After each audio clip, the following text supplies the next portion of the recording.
perfume. Bana moja lembo ambao tumekutana nao hapa ni pamoja na Dorest. Mambo? Poa. Mzima lakini. Niko poa kabisa. Kwanza umependeza. Asante. Na nasikia unyunyu tu nanukia. Acha tu kabisa. Kwa kitu cha kawaida kwako sasa. Pengine nini ambacho kinakutofautisha na lembo wengine na kwa maana endorsement zilikuwa zikiongezeka maradufu kwako? Sina kitu cha tofauti kikubwa sana. Kitu ambacho naweza kusema ni juhudi za kazi na nini unakifanya na una target gani. Sometimes it's a blessing. Kuna watu wapo ambao wanafanya the best lakini wamenichoose mimi, wameona something different na nimekuja kwenye hii kampuni kuifanyia matangazo as slogan yetu inavyosema something is missing. Kwa hiyo wameona kuna something naweza ku add kwenye Crown Perfume, that's why wamenipa hii nafasi. Ni kitu gani ambacho pengine hasa umekiona ndio maana kama kufanya kazi? Nimefurahia Crown Perfume kwa sababu mimi si mtu ambaye nafanya kazi na kampuni ambayo haijajitosheleza. In short, Crown Perfume imejitosheleza to the extent na ni kampuni ambayo inamfikia mteja wa hali yoyote ile. Sisi tunataka kila mtu anukie.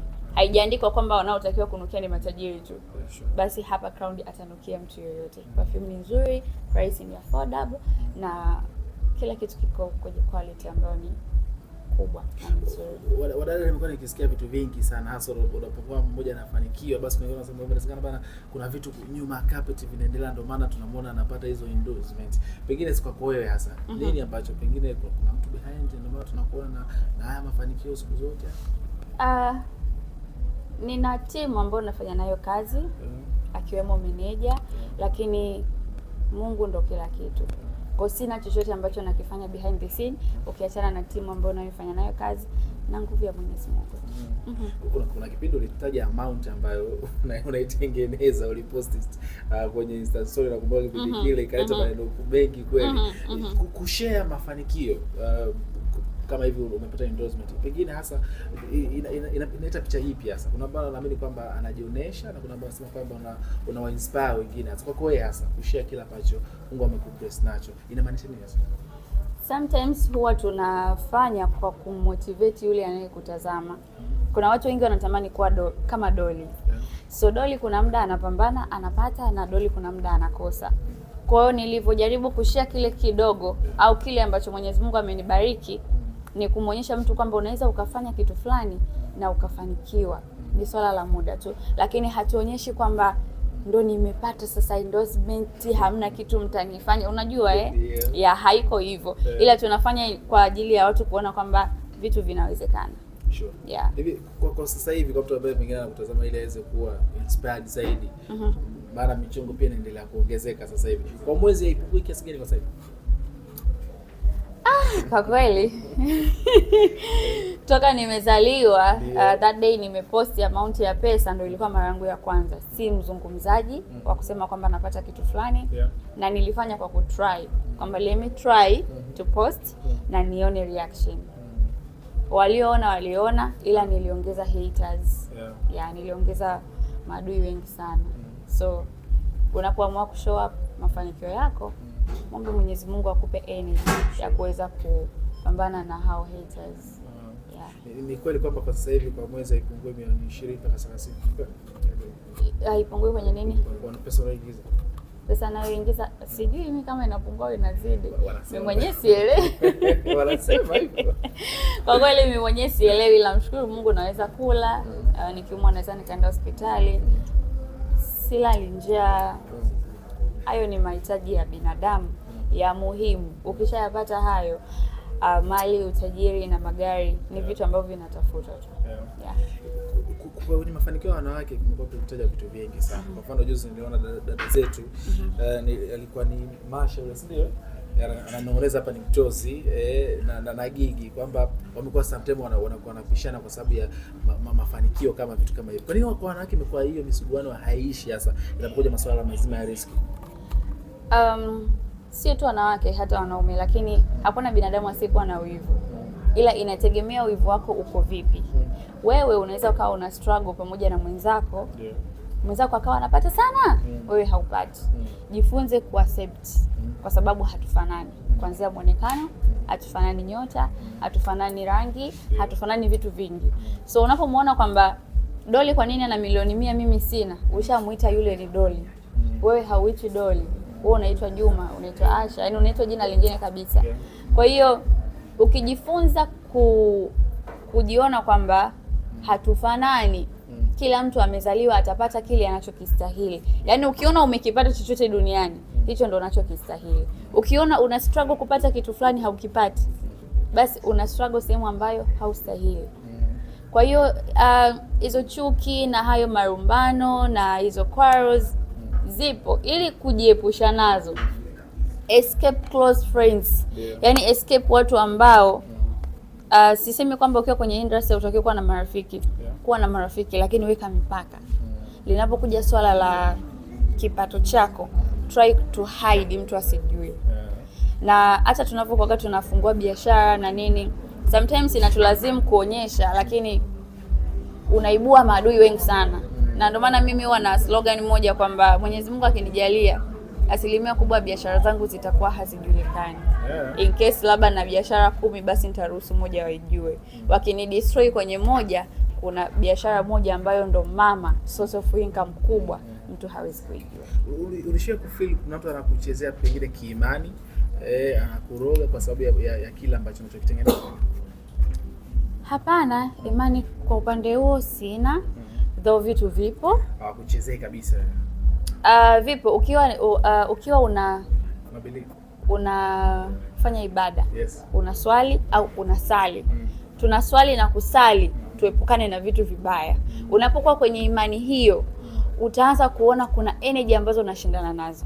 Kwenye ulimwengu wa roho, kwa watu ambao wanaswali na kusali, watakuwa wananielewa. Kwa hiyo nikisema hapana, si kweli.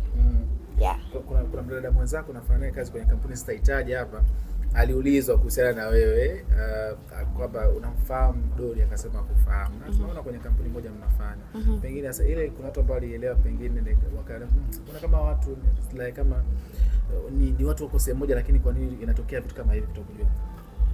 To be honest, sina energy ya kumzungumzia. What I can say, namshukuru Mungu. Naendelea kufanya kazi.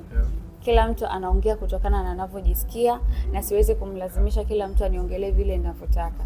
Na ndio maana mimi nikisikia mtu ananizungumzia sehemu yoyote, kiwe cha kweli au kiwe cha uongo, nakuwa sina muda wa kujielezea. Nitakujibu okay, umeambiwa Doli yuko hivi, sawa.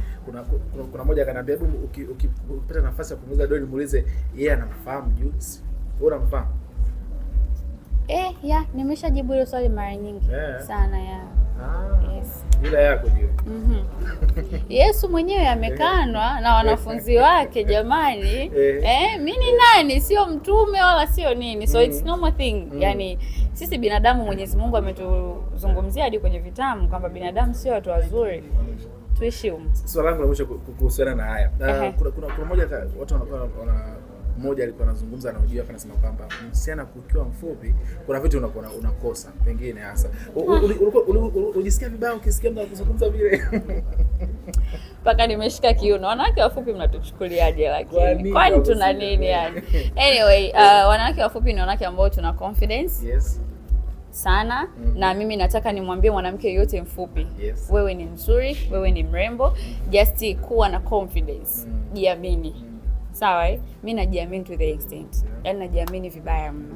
Haijalishi nimekutana na mwanamke mrefu au mfupi. So nawapa confidence wale ambao wanajiona kwamba sijui mwanamke mfupi sijui huwezi kuolewa kwa sababu mwanamke mrefu ndo mrembo sijui. Yaani mambo ni mengi, lakini mwanamke mfupi ni the best.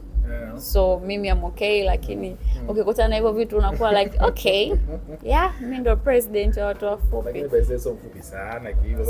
Sio kwamba ndo hii. Bado ni sio kwamba ndo na mimi kuna watu nikikutana nao mimi mrefu sana. So namshukuru Mungu. Hivi kwenye crown wewe perfume ambayo unaikubali kabisa kwa dada ambaye anakutazama sasa hivi hapa, akija hapa ichague ni ipi sasa? Mimi nimeipenda Oud Maracuja. Wow. Oud Maracuja. Jina lenyewe tu lina sadifu aliyomo. Ni perfume nzuri sana. Nzuri. Iko very calm, yani mimi naipenda. Nilitry siku kujipulizia afu nikaenda kwa marafiki zangu nikasema siongei mpaka waongee. Wow. Waliongea. Mbona unanukia sana? Nikapiga tu Oud Maracuja. Wow. Taipata Sinza Crown perfume.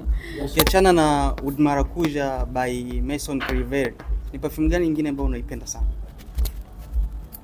Ziko nyingi. Kuna strawberry. Yani kuna almost majina kama 100 perfume. Kwa hiyo mimi sijui nielezeje, lakini ninatamani watu waje dukani. Waje wajionee wenyewe, siwezi kuelezea kila kitu. Nisije nikaelezea nikaambiwa umepewa ambassador umekuwa chawa. Napendelea brand au kampuni, hapana. Lakini walisema kwamba product ziko vizuri. Waje tu ofisini. Afu watatoa feedback. Biashara perfume iko na challenges. I mean competition ni kubwa sana. Competition is real. Ni kitu gani cha tofauti shabiki yako ama mteja wako Crown anapata? Cha kwanza, Crown Perfume inapokea mteja wa aina yoyote. Tumeangalia wateja wa hali zote, na ndio maana hatujasema kwamba eti mtu anayetakiwa kunukia ni mtu wa Masaki tu. Hata mtu wa Sinza anatakiwa kunukia. Hata mtu aliyetoka Mbagala huko ndani anatakiwa kunukia. Kwa hiyo tumejaribu kuangalia uhitaji wa jamii ambayo imetuzunguka. Hicho ni kitu namba moja. Lakini biashara ina competition. Na ndio maana hata unaweza ukaenda Kariakoo ukakuta mstari hapa mpaka huko watu wako 20 wote wanauza ubuyu.